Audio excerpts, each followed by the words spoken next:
seorang koruptor sebagai pertanggungjawaban moral. Saya mau minta klarifikasi, ini tanggung jawab siapa? Bapak malu nggak sih? Apakah saya dengar permintaan maaf yang benar seolah-olah menjadi korban?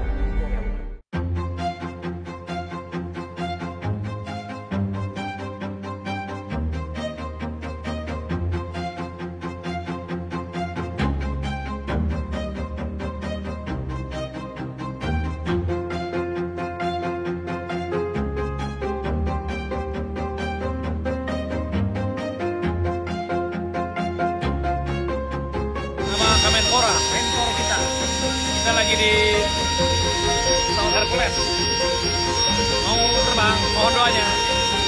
Yang lain di depan, kita di belakang, siap.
Saat pelantikan, Presiden ke-8 Prabowo Subianto berpidato tentang pentingnya keteladanan pemimpin, keberanian dan kesabaran untuk membuat hal yang tidak mungkin jadi mungkin.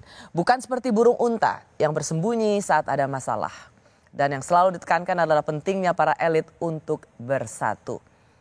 Pada saat saya bersiaran ini hari Kamis 24 Oktober, Presiden Subianto menggembleng para menteri dan wakil menteri di daerah Magelang, yaitu seputaran Akmil di Lembah Tidar. Apa yang sebenarnya ingin dijadikan Presiden ke-8 Pak Prabowo untuk menjadi gemblengan bagi para menteri dan wakil menteri? Malam hari ini Rosi mengundang Guru Besar Psikologi Politik Universitas Indonesia, Profesor Hamdi Muluk. Selamat malam, Prof. Selamat malam, Hamdi. Mbak Rosi. Terima kasih sudah di Rosi. Terima kasih diundang. Sehat, Mbak? Sehat, Alhamdulillah, Prof. Ya. Kita masuk dulu karena hari ini hari Kamis 24 Oktober seperti yang tadi saya katakan, para menteri, wakil menteri ke Lembah Tidar untuk digembleng. Sesungguhnya Presiden Prabowo itu sudah mengatakan mengapa dipilih Lembah Tidar. Karena satu, kawasan ini menceritakan tentang perjuangan, patriotisme, heroisme, dan cinta tanah air. Betul. Apa relevansinya ini untuk menjadi bekal bagi para menteri dan wakil menteri? Iya, saya kira Pak Presiden kita, Pak Prabowo itu kalau lihat dari pidato-pidatonya atau yang dia ucapkan itu banyak menekankan satu masalah loyalitas. Loyalitas ini nilai yang utama. Ada berapa nilai nanti yang ditekankan Pak Presiden kita itu? Loyal ke atasan, loyal ke bangsa, loyal ke negara. Nah, itu setali pengertian mungkin dengan patriotisme, cinta negara. Dan itu adalah nilai yang ditangkap oleh Presiden Prabowo sebagai nilai yang penting. Nilai yang penting yang didapat menjadi seorang prajurit. Betul, karena prajurit itu nilai-nilainya loyal, itu penting, ya. Kedua, tangguh, ya, pantang menyerah. Terus biasanya satu lagi tangguh, ulet, pantang menyerah. Berjuang sampai tidak penghabisan, gitu kan. Doktrin prajurit gitu kan, lebih baik mati berdarah di latihan daripada mati di perperangan. Sebelum musuh takluk pantang mundur. Kan begitu kan, nilai-nilai kejuangan. Nah, ini yang ingin ditekankan oleh Pak Prabowo bahwa menteri-menteri saya mungkin dulu. Bagaimana? Mungkin belum sempat pernah ikut latihan militer. Kita tidak tahu 3 hari ini sebenarnya apa. Tapi tempatnya itu adalah tempat latihan militer. Kita tahu di situ Lembah Tidar itu adalah pusat pengembangan prajurit. Bagaimana Prof menjawab, Anda seorang psikolog yang juga ikut mengakses banyak SDM. Bagaimana Anda menjawab kekhawatiran banyak orang, waduh, atau mungkin juga kecemasan dalam hati para menteri, wamen, yang aduh ini mendapat pelatihan cara-cara militeristik. Bagaimana Anda menjawab kecemasan atau kegrogian ini? Iya, kita belum dapat banyak bocoran ada tentang apa ya 3 hari itu akan dilakukan betul gitu loh. Aktivitas maksud saya. Kalau saya baca-baca katanya semacam team building. Kalau dalam team building kan nanti ada simulasi. Ini biasa nggak bagi Anda seorang psikolog kalau untuk dalam psikolog mengakses? biasa. Jadi salah satu cara psikolog untuk mengakses kepribadian orang, untuk tahu watak karakter orang, kita berikan kasus lewat permainan, lewat aktivitas apa yang disebut dengan experiential learning. Jadi orang belajar lewat pengalaman nyata, lewat aktivitas, tapi sekaligus dengan tantangan, dengan macam-macam cara. Kan orang harus bereaksi dalam situasi itu. Nah, kita bisa observe sebenarnya watak dan karakternya. Nah, saya tidak tahu ini apakah itu tujuan Pak Prabowo juga diam-diam dia menempatkan orang-orang observer gitu, untuk melihat apa masing-masing menteri, wakil menteri. Setelah itu diberi kasus gitu, diberi aktivitas. Setelah itu namanya group dynamic ya kalau dalam psikologi. Karena itu memang bisa menunjukkan karakter atau watak seseorang pada saat outbound activity. Itu namanya outbound activities, itu ada yang menamakan group dynamic, dinamika kelompok. Orang harus berinteraksi dalam kelompok. Dan orang diberi tantangan, orang harus macam-macam keterampilan yang harus kelihatan dalam grup dynamic itu. Mungkin nanti kelihatan leadership, ya, kelihatan lagi kemampuan orang handling konflik, kelihatan kemampuan direktif orang, dan macam-macam kemampuan yang bisa diamati. Sekaligus juga watak orang gitu. Mana orang cepat menyerah, mana orang yang mau menang sendiri kan bisa kelihatan. Nah, saya tidak tahu ini 3 hari ini menunya apa sih sebenarnya. Gitu. Hanya saja memang ini yang pertama selama sejarah Republik Indonesia. Ya, baru pertama. Biasanya kan tidak ada, bahkan pembekalan yang seperti Hambalang kemarin kan juga yang pertama seingat saya. Karena selama ini selalu orang berasumsi menteri itu adalah primus inter pares, ya, yang dipilih orang-orang yang cakep di bidangnya, seperti pengertian Zaken kabinet itu orang-orang yang sudah teruji, ya sudah nggak usah lah dikasih pembekalan misalnya begitu ya. Nanti cukup pembekalan itu arahan ketika rapat kabinet paripurna misalnya. Tapi kan tradisi ini oleh Pak Prabowo diubah kan, kita udah lihat kemarin ada pembekalan di Hambalang gitu, mendatangkan beberapa pakar gitu, ya, orang disuruh. Jadi bukan apapun. Jadi setiap metode pembekalan seorang presiden kepada menteri, apa yang dilakukan oleh Prabowo ini adalah pertama kali sepanjang sejarah. Betul. Saya hanya membayangkan begini, Prof, bahwa 6 bulan kabinet akan dievaluasi dan rasanya jarang kalau dalam 5 tahun itu tidak ada reshuffle. Betul. Kalau pelatihan ini dianggap sebagai sesuatu yang sangat berat dan assessment yang cukup pertama dulu rumit, itu mungkin yang mereshuffle atau pengganti akan lebih beruntung kan, jadi nggak usah harus ke Magelang atau siapapun yang menggantikan tetap harus ke Akmil, harus tetap ke Lembah Tidar. Saya tidak tahu ya, maksudnya kan itu Pak Presiden sendiri yang tahu persis apa yang dia ingin ketika membawa orang ke Lembah Tidar ini. Tapi apakah ini semacam reminding again gitu loh, mengingatkan kita dan tidak hanya menteri kita semua bahwa bangsa ini dibangun, dipertahankan dengan semangat kejuangan. Itu kan doktrin militer begitu. Semangat kejuangan itu bermula dari Lembah Tidar. Mungkin selama ini kita sudah mulai melupakan nilai-nilai itu. Mungkin ya. Dan sekarang saatnya reminding. Mengingatkan kembali bahwa nilai-nilai ini penting. Dan kita mulai dari menteri misalnya. Tadi yang baru saya katakan. Bangsa ini bangsa yang wataknya adalah patronase. Jadi dia melihat ke atas.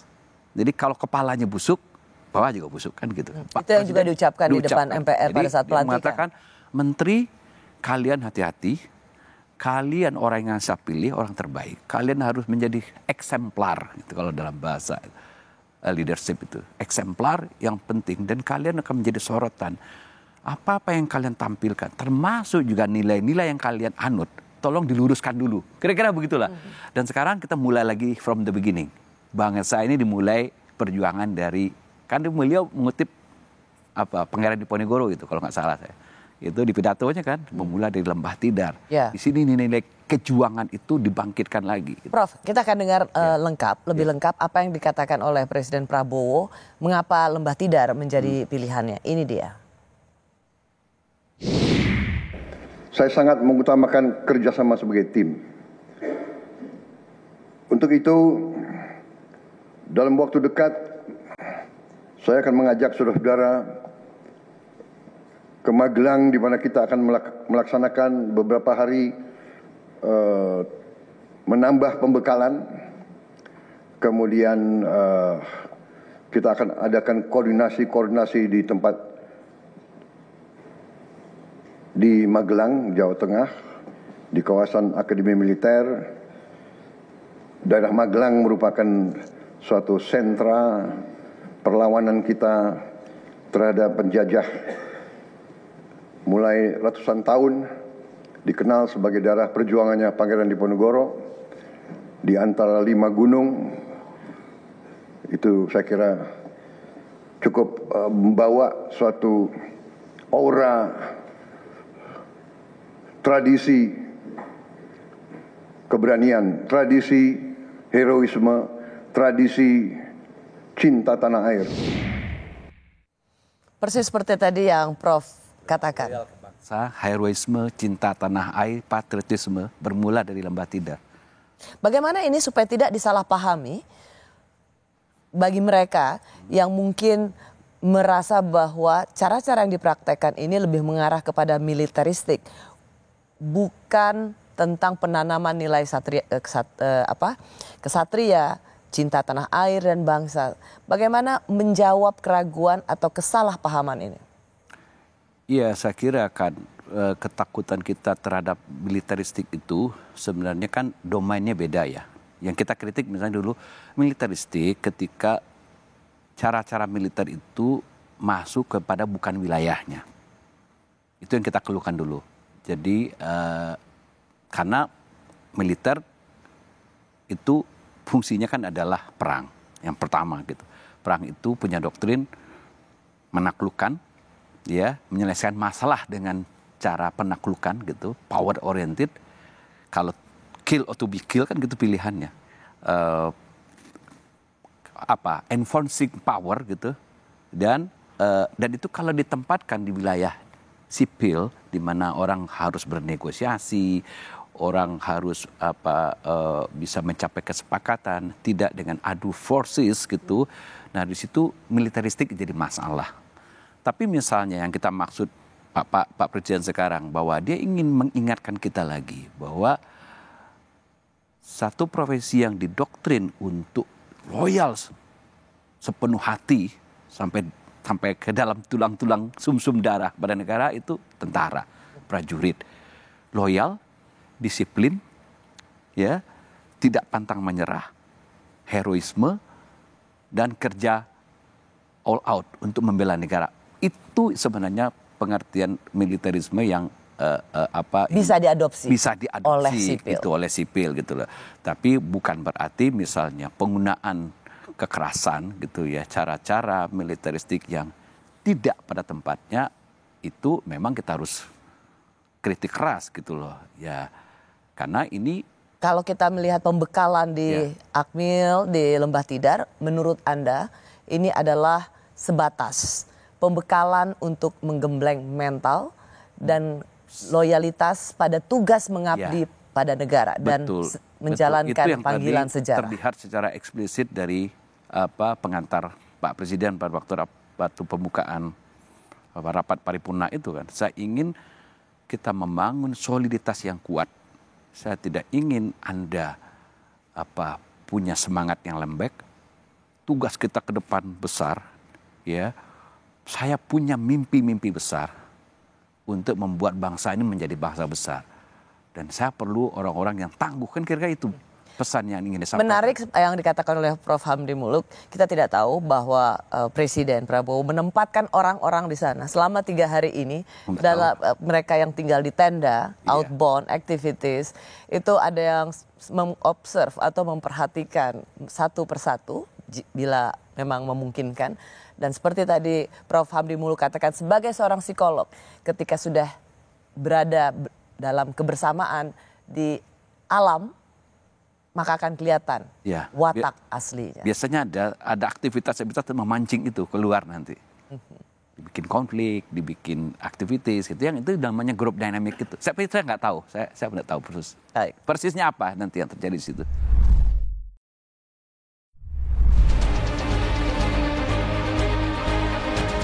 Demi Allah, saya bersumpah akan memenuhi kewajiban Presiden Republik Indonesia. Kami akan mengutamakan kepentingan bangsa Indonesia, kepentingan rakyat Indonesia di atas segala kepentingan, di atas segala golongan, apalagi kepentingan pribadi kami. Tantangan, rintangan, hambatan, dan ancaman yang dihadapi oleh bangsa Indonesia di tengah dinamika dan pergolatan dunia tidak ringan. Kita harus menghadapi kenyataan bahwa masih terlalu banyak kebocoran, penyelewengan, korupsi di negara kita. Ini adalah yang membahayakan masa depan kita dan masa depan anak-anak kita dan cucu-cucu kita. Hanya dengan persatuan dan kerjasama kita akan mencapai cita-cita para leluhur bangsa kita. Bangsa yang gemah ripah, loh jinawi, toto tentrem kertoro harjo.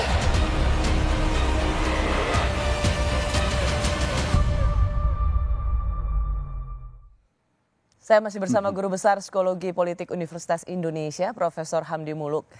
Prof. Hamdi Muluk yang juga Ketua Laboratorium Psikologi Politik Universitas Indonesia.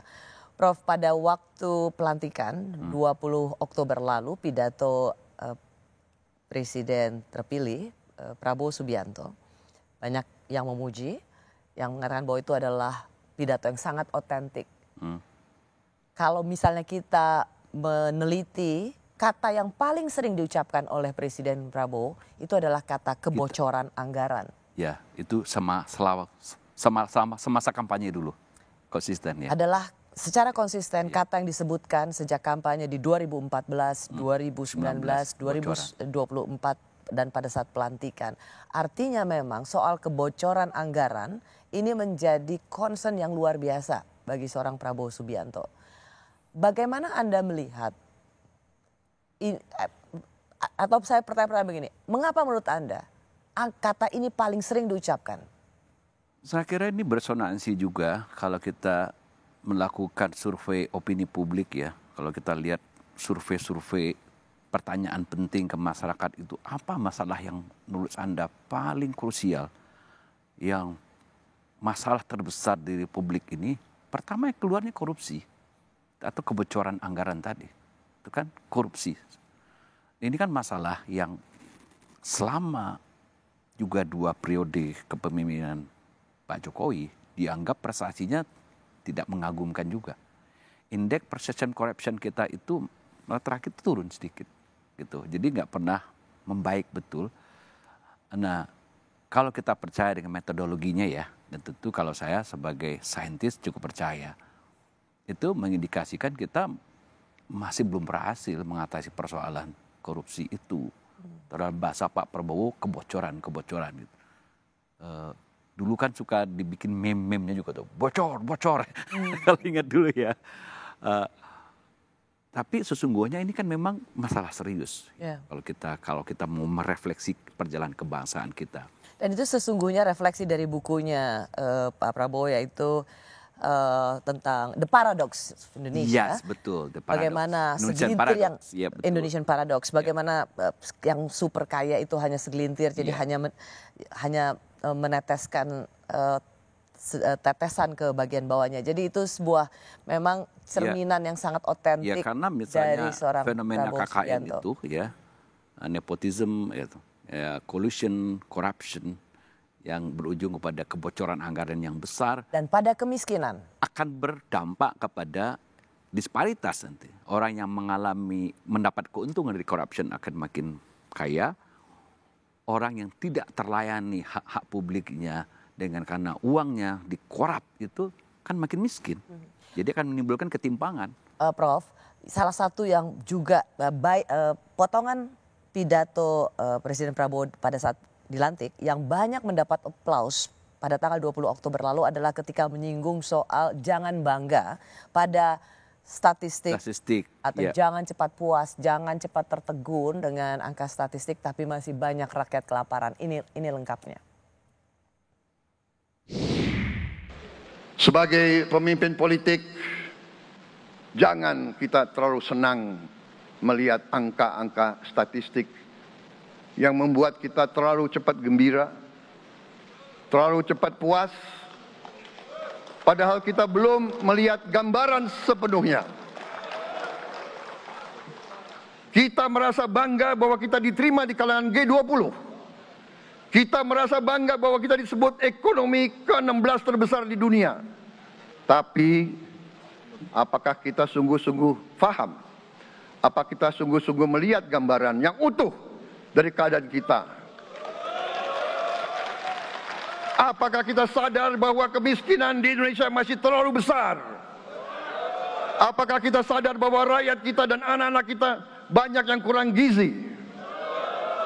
Banyak rakyat kita yang tidak dapat pekerjaan yang baik. Bagaimana Anda memahami isi pidato Pak Prabowo khusus untuk potongan itu?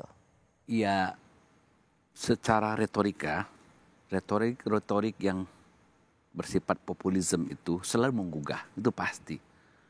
Karena beresonansi juga sedikit banyak dengan keadaan kita hari ini.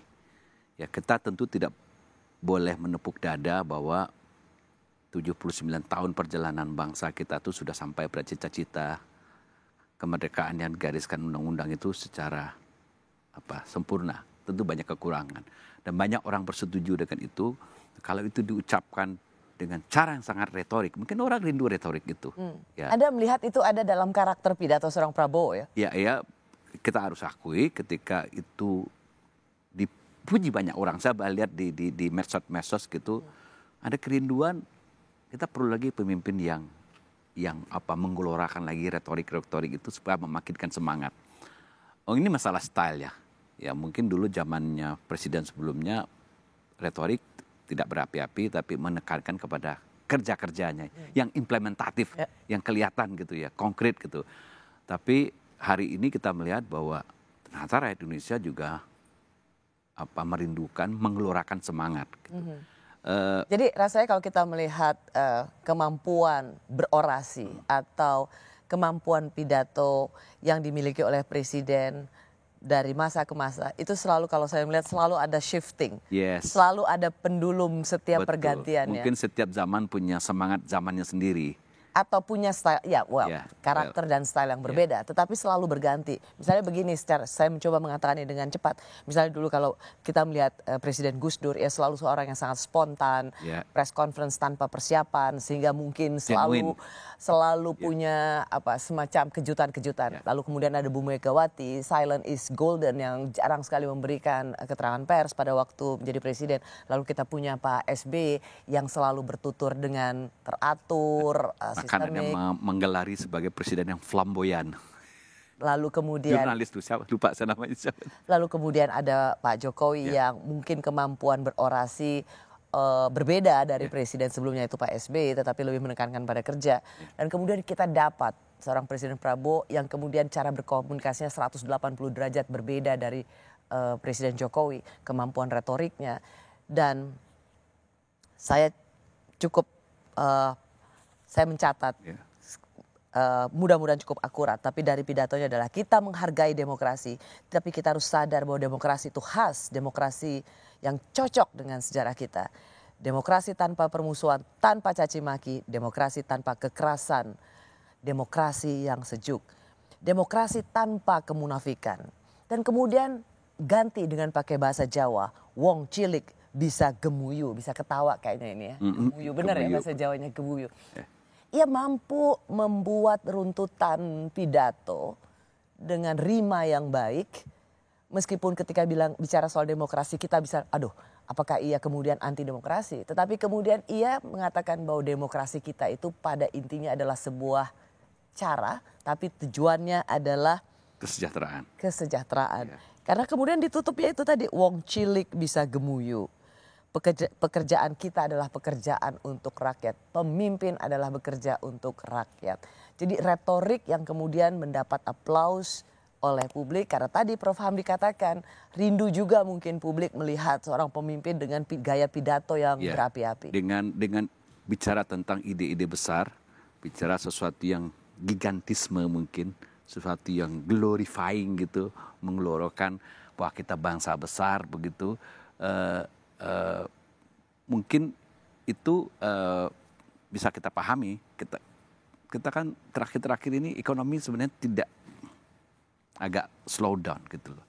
Jadi apakah ini nanti kerinduan masyarakat, mudah-mudahan dengan semangat yang meletup-letup ini, semangat yang menggebu-gebu, Pak Presiden kita menekankan aspek itu bahwa buat apa kita misalnya berdemokrasi hanya menekankan kepada aspek misalnya civil liberties kan ukuran demokrasi itu biasanya menurut indeksnya kan ada diukur dari kebebasan berpendapat gitu, civil liberties, terus penegakan hukum, berfungsinya partai-partai politik gitu, atau demokrasi diukur dari prosedural elektoral gitu, kelihatannya meriah, rame, semua orang cawe-cawe, semua orang, tapi outputnya pada kesejahteraan masyarakat rendah.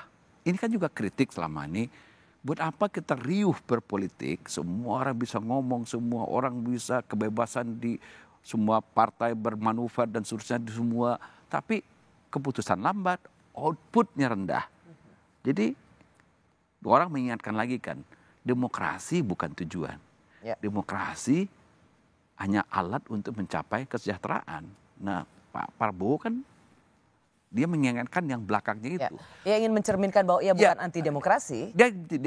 Mungkin dia ingin mengatakan begini, demokrasi dengan cara menekankan civil liberties itu pada tiang utamanya seperti di demokrasi liberal, belum tentu cocok buat kita. Nah hari ini kan banyak orang masgul atau bingung paling tidak. Ini demokrasi kita kok sepertinya tidak ada kontestasi yang seperti dibayangkan orang. Demokrasi sebagai sebuah pergulatan antara dua ideologi misalnya, ada satu yang memerintah, satu yang mengawasi, satu yang oposisi, satu yang check balance, dan ketika mereka bertempur dalam gagasan mereka bisa bertempur dengan keras sekali, bahkan juga di bawah bisa bertempur, turun ke bawah menjadi misalnya istilah polarisasi itu, orang bisa bermusuhan. Itu yang sebenarnya Pak Prabowo ingatkan. Dan mungkin itu pernah kita alami setidak-tidaknya misalnya kalau kita catat berharga di tahun 2019 itu kan panas betul polarisasi politik itu. Mungkin bukan demokrasi seperti itu yang kita inginkan gitu. Kita melakukan dengan cara kita sendiri. Itu yang ditekankan. Yang ujung-ujungnya adalah kita harus ukur keberhasilan demokrasi itu kepada outputnya. Ada saat menurut saya sedikit kontradiksi, tapi mungkin Anda bisa jelaskan pada bagian berikutnya. Karena di satu sisi Presiden Prabowo ingin supaya semuanya kompak, tapi sisi lain adalah pecat kalau tidak mau kerja.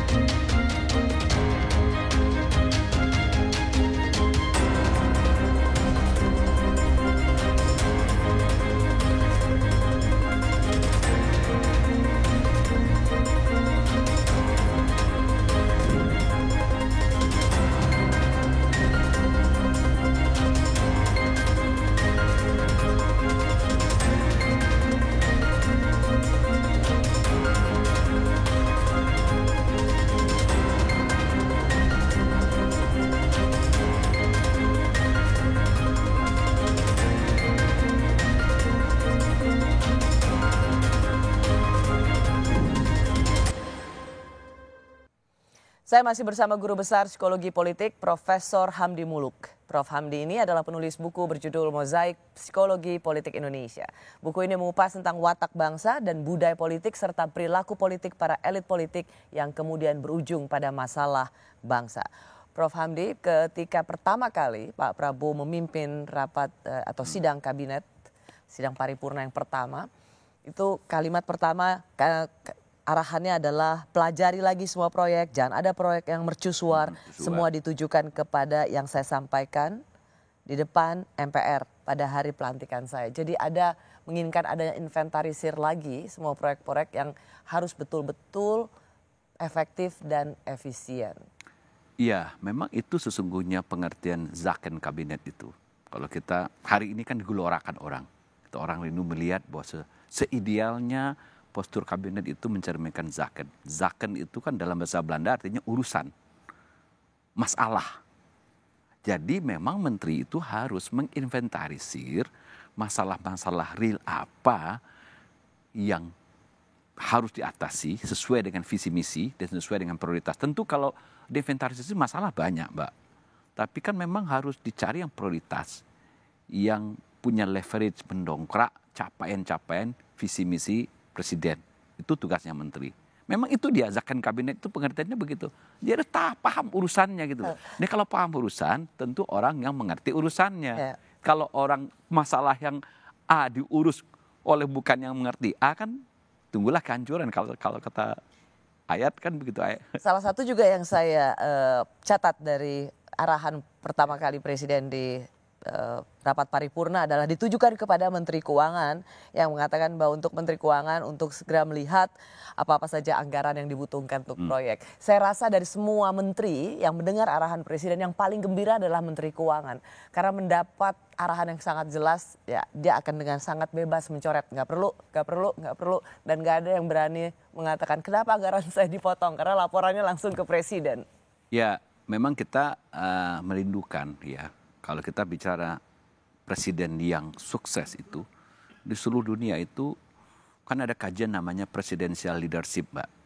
Ya, jadi kepemimpinan presidensial itu kan dilihat itu faktor apa yang penting itu, termasuk salah satu itu determinansi itu, keberanian dia untuk membuat keputusan ya atas keyakinan bahwa ini penting untuk bangsa ini. Dia yakin betul, dia kawal betul keputusan itu dan katakanlah tanpa kompromi gitu loh.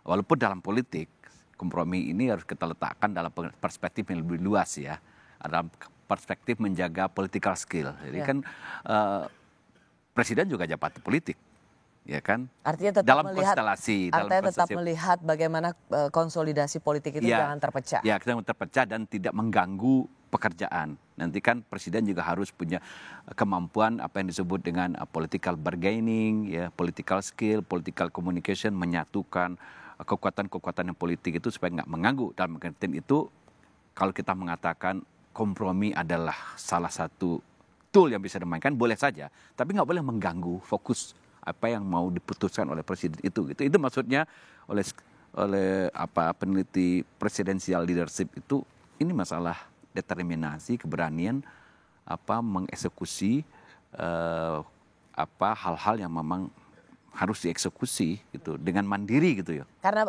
Prof. Hamdi Muluk mengatakan soal keberanian dan itu merupakan karakter yang dibutuhkan oleh seorang pemimpin. Betul. Presiden Prabowo di depan sidang paripurna pertama dengan para menteri juga mengatakan bahwa pecat yang tidak mau kerja. Betul, itu lebih baik di rumah saja. Itu betul karena presiden harus memastikan apa yang dia inginkan, visi misinya, program kerjanya terwujud dan dia harus kawal itu. Ya. Nah, ini masalah style. Dulu ada yang agak melihat ada keanehan dengan presiden sebelumnya. Kenapa presiden harus mencoba melihat di lapangan itu sampai ngecek sampai ke detail gitu loh. Kan dia hanya ingin memastikan itu jalan gitu. Dan dia memberi warning kepada pembantunya, awas loh kamu kalau nggak jalan saya cek loh. Itu kalau kamu nggak becus saya pecat kan kira-kira gitu. Itu yang dikatakan Pak Prabowo juga kan, Pak Presiden juga. Istilahnya apa? Bukan pecat ya. Pecat ya. Pecat ya. Ya. Kalau tidak mau masih banyak yang mau mengabdi, kalau tidak mau kerja itu di rumah saja. Rumah saja. Nah, satu sisi Pak Prabowo ingin selalu mengatakan ayo kita kompak, guyup, solid, rukun, tapi satu sisi juga memberikan Ketegasan. amunisi bagi para menteri untuk kalau ada yang tidak mau kerja pecat.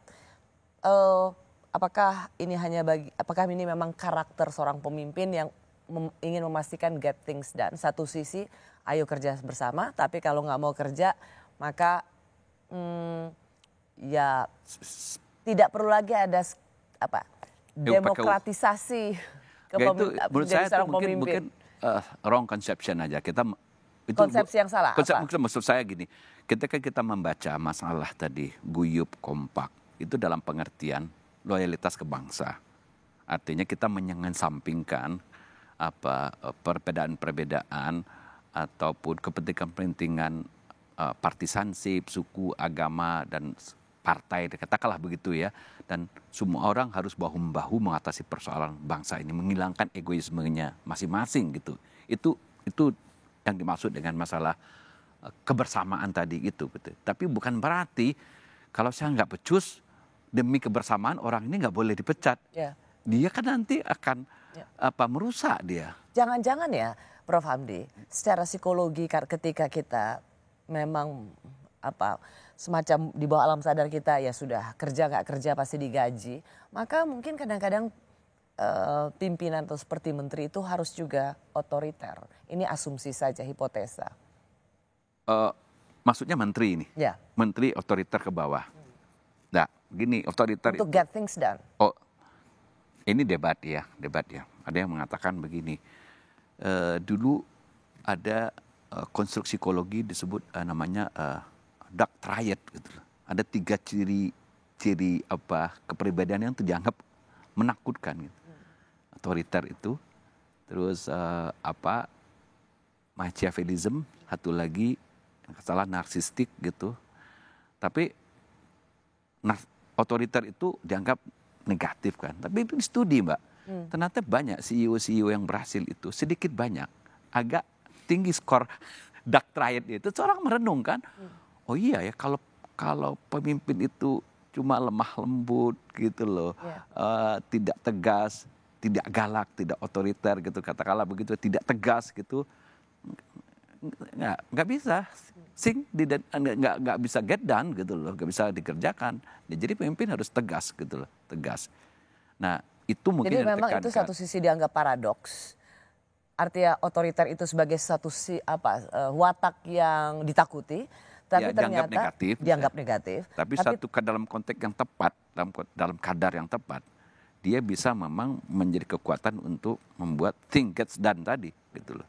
Dan Dan itu biasanya ada pada pemimpin yang diingat oleh masyarakat karena berhasil membuat terobosan. Betul. Baik. Gitu. Di rapat kabinet perdana, Presiden Prabowo Subianto memerintahkan anggota kabinetnya untuk mengetatkan ikat pinggang, utamanya untuk kegiatan seremonial dan perjalanan luar negeri. Saya masih bersama Guru Besar Psikologi Politik Profesor Hamdi Muluk.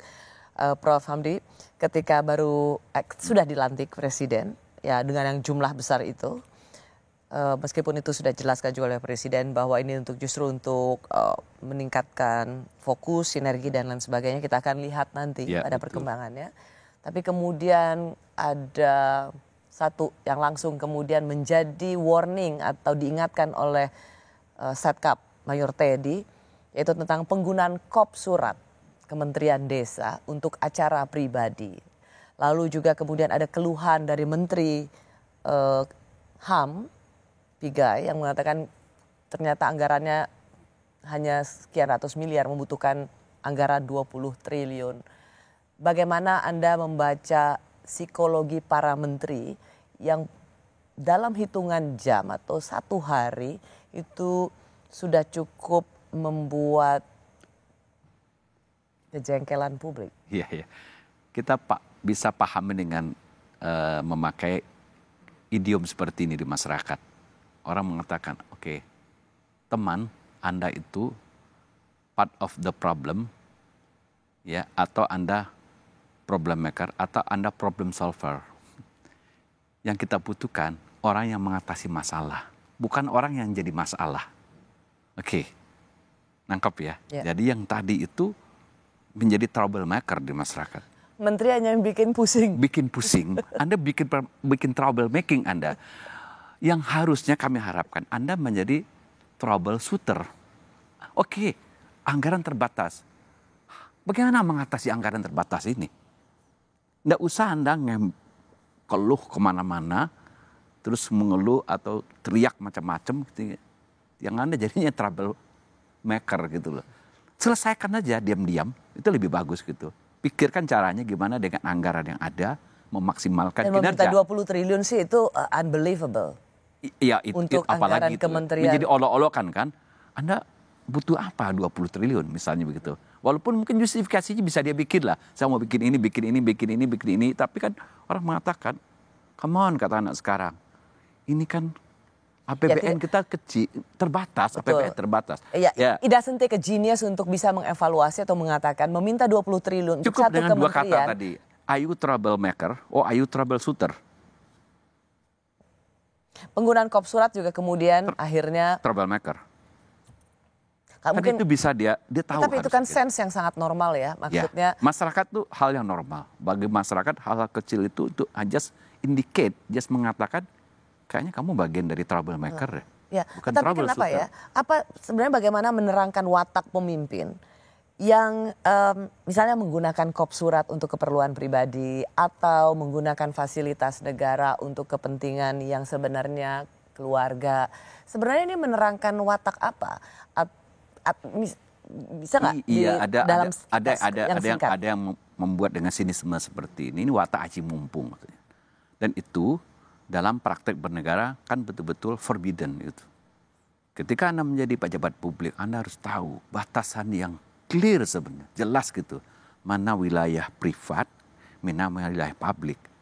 Mana wilayah kepentingan pribadi Anda, mana wilayah kenegaraan. Itu batasnya jelas sebenarnya. Dan ketika Anda tidak tahu itu, terus Anda mengatakan, okay, my friend, you are troublemaker, kan begitu. You are not troubleshooter, we need troubleshooter. Memang harus, meskipun penjelasannya, ya saya kan baru jadi menteri, jadi baru belajar, ya tapi itu sebenarnya nilai-nilai universal ya. Untuk surat. Common knowledge lah, common knowledge lah menurut saya gitu. Jadi nggak perlu kecanggihan tingkat tinggi untuk tahu itu gitu. Prof. Hamdi, kalau misalnya kita melihat juga arahan Presiden dalam rapat paripurna itu, ia mengatakan ujian bagi demokrasi adalah pendidikan dan kesehatan. Jadi sekali lagi ia menekankan bahwa ya betul, kita perlu demokrasi, itu tapi betul, kalau orang nggak sekolah betul, dan orang tidak mendapatkan pelayanan kesehatan yang memadai, maka bisa dibilang mungkin kalau singkatnya nggak ada demokrasi. Karena itu persis dikatakan ujian bagi demokrasi adalah pendidikan dan kesehatan. Iya, itu orang-orang Yunani kuno atau Romawi kuno saya lupa. Itu kan pernah ada ucapan gitu. Tidak ada gunanya berfilsafat dan berdemokrasi ketika perut lapar. That's true, betul. Jadi tapi ini apakah ini common sense ya? Kalau kita bicara misalnya, oke, kita mau jadi negara besar, negara maju.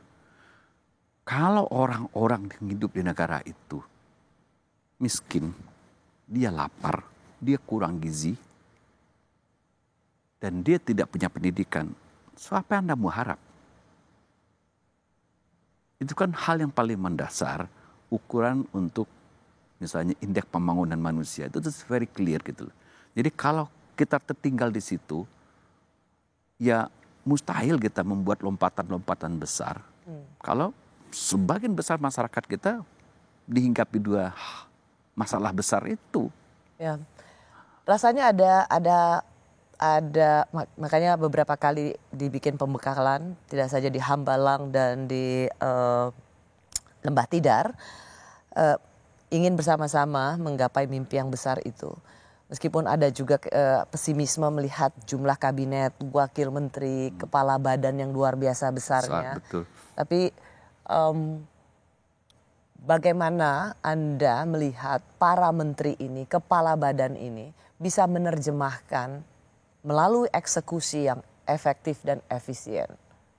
Apakah jumlah yang besar ini dapat menjadi alat pacu jantung masing-masing kementerian? Ya, kan ini lagi-lagi common sense ya. Hal-hal yang sebenarnya nggak sederhana penjelasannya. Kalau kita punya pekerjaan besar, banyak hal yang harus dikerjakan. Katakan pekerjaan besar, kita bikin proyek aja misalnya. Itu kan kalau kita pekerjaan besar membutuhkan orang yang banyak, betul kan? Betul. Dalam manajemen itu ada 3M itu loh. Man, mesin, atau material, and mesin, material, money, modal gitu. Resources. Ya money gitu loh. Man, money, material, or mesin gitu kan. Nah, tentu kalau ada problem besar, kita tambah orang. Ya, atau misalnya modal dinaikin. Atau mesinnya atau peralatannya diperbanyak dengan teknologi misalnya. Nah tinggal kita melihat sekarang, ini persoalan banyak. Ya of course lah kalau kita melihat logika seperti ini. Oke, big country, big problem. Itu diucapkan JK juga ke Pak Lee Kuan Yew dulu. Dia bilang, oke, Singapura maju. Ya Singapura small country, small problem. But Indonesia big country, big problem. Oke. Dan perlu usaha yang keras untuk melakukannya, mungkin melibatkan man, mesin, material, and money yang besar. Nah, money kita tahu, PBN kita terbatas. Nggak bisa ditambah. Oke. Jadi, betul. Kalau saya mau masuk ke jumlah menteri yang kemudian akan menambah jumlah birokrasi. Maksud saya pertanyaannya, apakah itu align semua gitu loh. Jadi persoalan besar mau diatasi dengan menambah jumlah banyak orang. Nah ini mungkin juga tantangan. Kalau yang disebut orang yang melaksanakan itu adalah kita kerucutkan pada ASN misalnya, yang akan mengeksekusi itu. ASN kan juga nggak nambah sebenarnya. Sekarang yang nambah adalah pucuk-pucuk pimpinannya, menterinya sama wakil menterinya. Dan ada pengreorganisasian unit-unit tertentu untuk menang. Kabar baiknya ini ya, jadi artinya bukan penambahan tapi pada relokasi. Ya akhirnya kan dibilang kan relokasi, mungkin direkolokasi ASN sebagian masuk kepada kementerian ini, reorganisasi. Nah reorganisasi tentu butuh waktu. Ini masalah administrasi kan, masalah teknik gitu loh. Itu takes time gitu loh. Ya, ini yang kemudian dikhawatirkan akan memperlambat. Ya. Jadi ada satu untuk settle birokrasi karena ada reorganisasi. Tapi yang kita harapkan, kita sungguh menaruh harapan pada para menteri yang jumlahnya besar, wakil menteri yang jumlahnya besar, kepala-kepala badan yang juga jumlahnya besar adalah ini amanat untuk melayani rakyat. Betul. Begitu seperti kata Presiden Prabowo. Jangan sampai ada istilah orang Medan, Prof. Hamdi Muluk. Apa itu? Jangan sampai jabatan ini membuat orang itu terkejut badan. Terkejut badan itu, waduh dapat jabatan. Nggak siap, jadi lebih memilih mewahnya dan privilege untuk senang-senangnya daripada penderitaan dan kekuasaan justru untuk kepentingan publik. Itu yang kita harapkan dari para menteri yang dipilih. Ya, kita cuma berpesan satu, jadi menteri itu jangan dilihat itunya. Itu berat, tanggung jawabnya berat, dan kalau pakai bahasa anak muda juga sekarang mungkin pening kepala gitu. Kalau pakai orang Medan juga nih pening kepala gitu. Tapi kita berharap mudah-mudahan para menteri mengerti apa masalah realnya dan dia menerjemahkan itu kepada program dan dia tahu bagaimana mengalokasikan 3M tadi, money, man, mesin gitu. Jadilah menteri sebagai troubleshooter, bukan troublemaker. Terima kasih Prof. Hamdi Muluk sudah di Rosi. Terima kasih juga bagi Anda yang menyaksikan Rosi. Kita jumpa Kamis depan. Tetaplah di Kompas TV, independen, terpercaya.